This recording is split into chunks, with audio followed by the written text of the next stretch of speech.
my name is Lee, and for this video, this is going to be a second video that introduces interesting language effects and ideas that I have collected so far. So, in this video, I can continue part of ideas about linguistic relativity. Linguistic relativity, in another term, it's called Sapir-Whorf theory. I'm not sure still about its full name, but anyway. And the theory. Sorry, this is not a theory, right? This is just hypothesis, I think. Explains that language shapes how one thinks. And here are examples that's in relation to linguistic relativity. And first example for that, it's a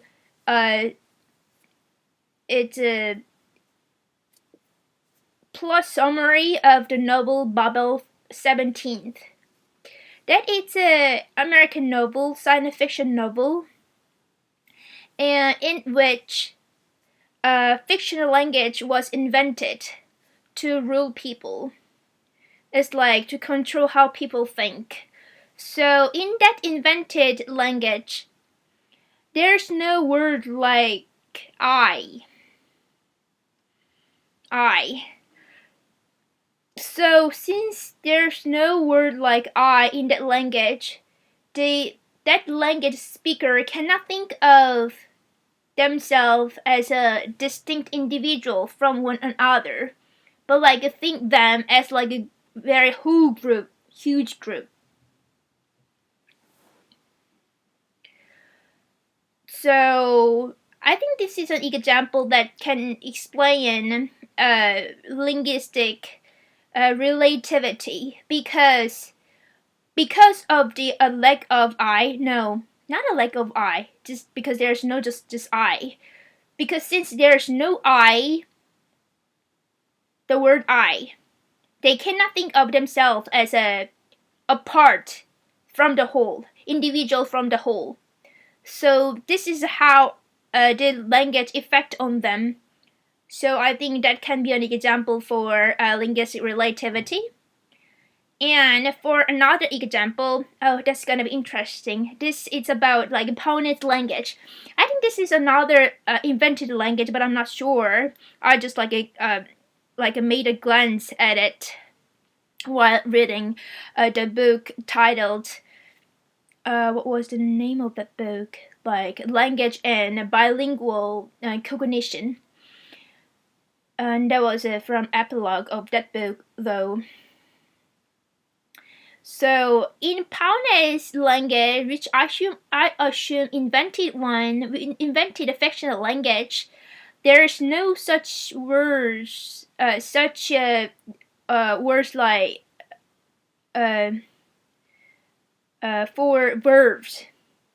No verbs, no adjectives, and no word comparisons, which is crazy. Like, for example, there's some words like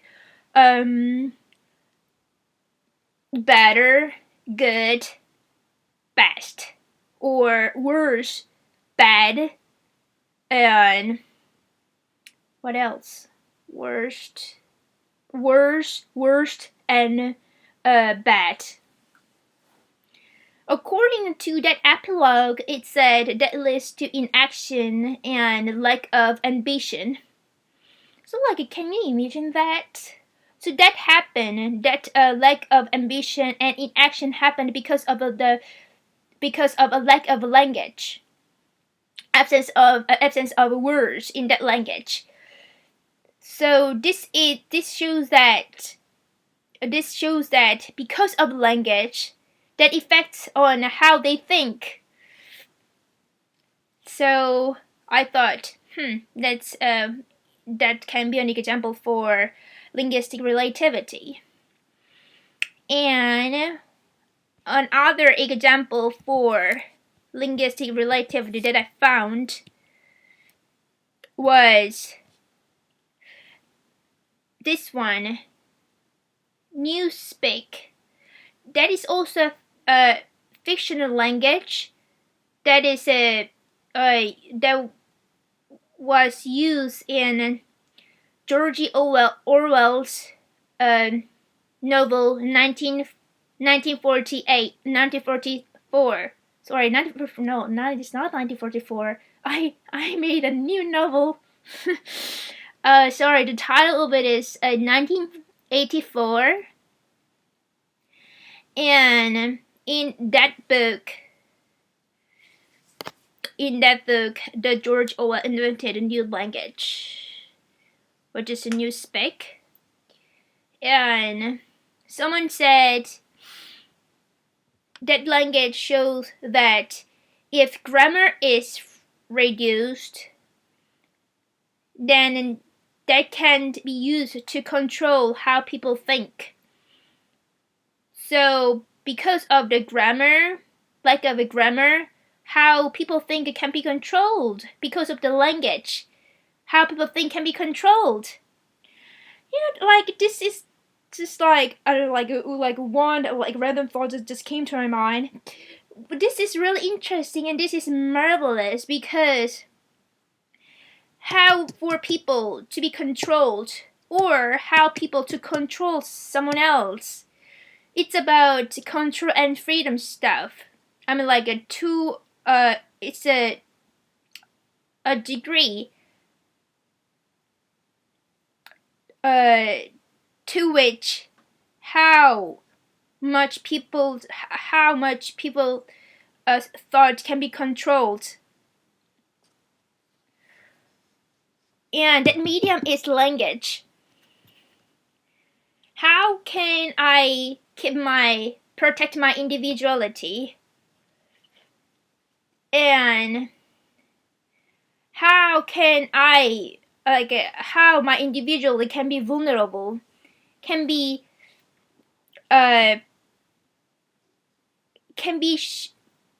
helped or can be made by language usage. I think this is really interesting.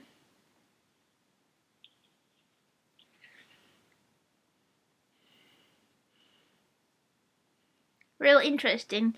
So from that point, I think being articulate, having good ideas, having good and right ideas, and expressing them in a good sentence, and being articulate and outspoken is very important to keep one's individuality. For example, like my individuality.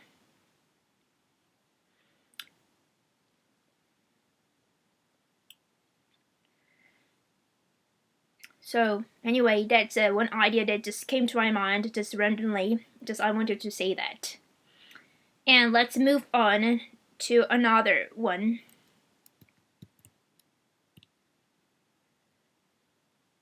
Oh, and this is gonna be another example that explains linguistic relativity, and that is in novel Fahrenheit 451. And I'm not sure whether there is an invented fictional language or not, because I haven't read that all.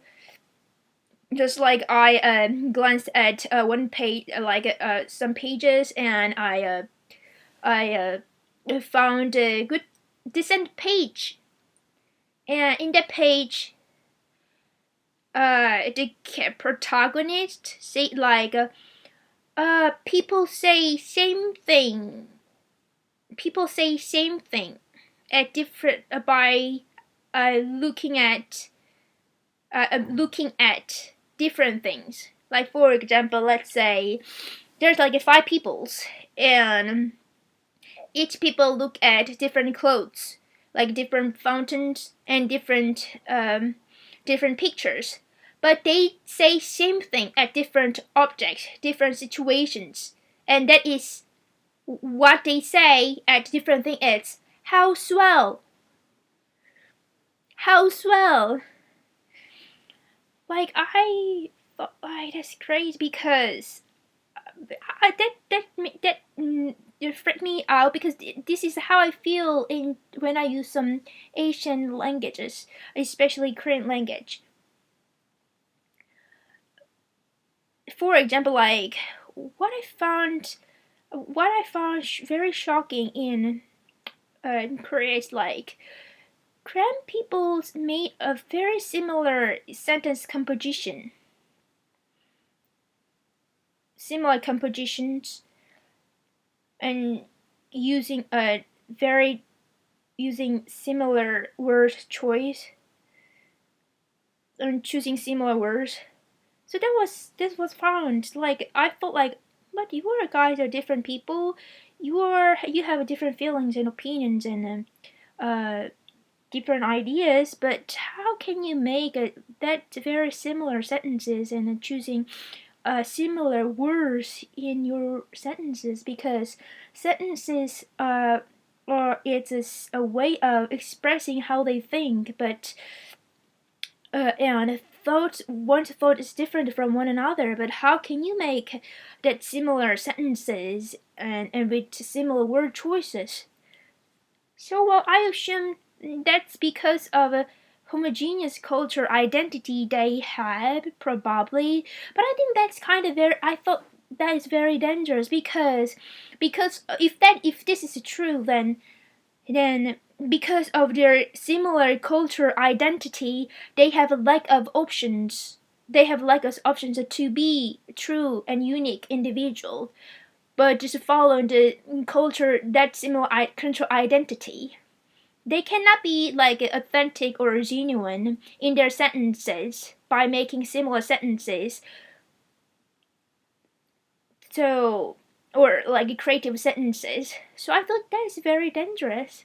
This is not a just um this is not a just like okay, that is culture. They will have a just similar this homogeneous culture. That's how it is. I don't think that is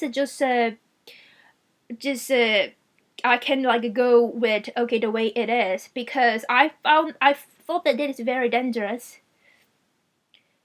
There's no like differences or uniqueness or creativity in sentences and sentences. In other words, to a broader extent, that's language. But language, they made a similar performance, linguistic performance, which doesn't make sense given that there are different and unique individuals. So I thought like, oh my god, what's happening?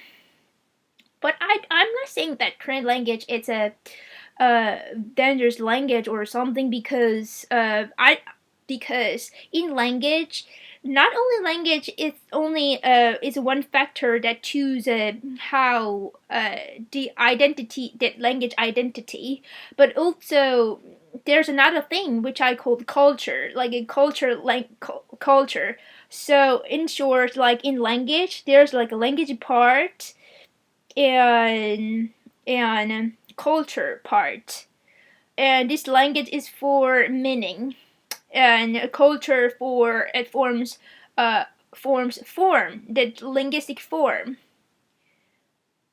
So I personally think that the ideas they share is different because they are different human beings, so they have different ideas, but when those ideas are expressed, how those sentences are formed, made in a similar way, and I thought that is because of the culture. And I thought, oh, where's the freedom? Where's the freedom of language creation? So I thought that, oh, that is not right. Of course, if this is true. So that is what I found about Korean language. And then, speaking of Korean language, not only Korean languages, I think, Vietnam languages or Japanese language, Chinese language, like Indonesian language. Many Asian languages have lexical honorifics. Is it right? Honorifics. It's like in other words, I can say that verb endings, different verb endings. Well, since based on that, Korean culture is a culture of hierarchy. It's not like a culture of hierarchy, which is very unfortunate for me because I don't like inequality. I'm more into equality, and I don't think that certain factors such as social status or socioeconomic status or ages or like color, skin color, or sex, or other just certain factors that they're born with, or they cannot easily change, cannot choose who they are. It's not like, oh, you are a person of authority, then I will respect you, or you're not a person of authority, then you're going to less respected by me. I think like this concept doesn't make sense because it's obviously it's discrimination. It's like whether the person is respected. Of course, like all human beings, I believe that all human beings should be respected. And they deserve the similar amount of happiness because all human beings are beautiful, and that's what they deserve. So anyway, I thought that certain factors such as that position or age stuff causes a discrimination from each other. But unfortunately, the Korean culture is really into age culture. So like the language usage is pretty different based on how old you are. Like for example, like you were 23, let's say you're 23, then you will get a disrespect, kind of less respectful language usage by someone else whose age is like 24 or 25 or 26 or like a 48 or blah blah blah. And that discrimination is like justified only because of the age or something, that kind of thing, which is ridiculous. So I say like Korean language is kind of language of discrimination in comparison to English, because there's no certain discrimination like that. It's not like okay, I'm a 23 years old and that person is a 22, so I'm going to use a disrespectful English upon him or upon her. So anyway, that Korean language, because of the Korean language, that situation can happen sometimes. So since Korean language, it's I would say, well, this is my personal opinion, by the way. So there's not like a generalized opinion about this. This is how I feel when I use the Korean language. So since there's a tension between like individuals and interlocutors, so there are many verb endings. In other words, lexical honorifics. It's really hard to pronounce honorifics. And then that shows that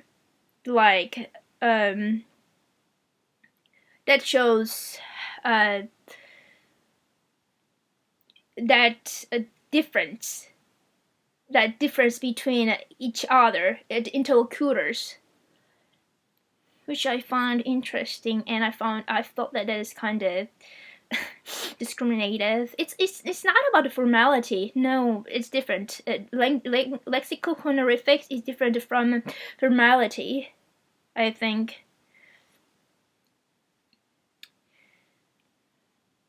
So not only Korean language, but also some Asian languages. They have a lexicon honorifics, unlike English language. So this is what I found interesting. Well, since it's over 20 minutes, I'm going to stop here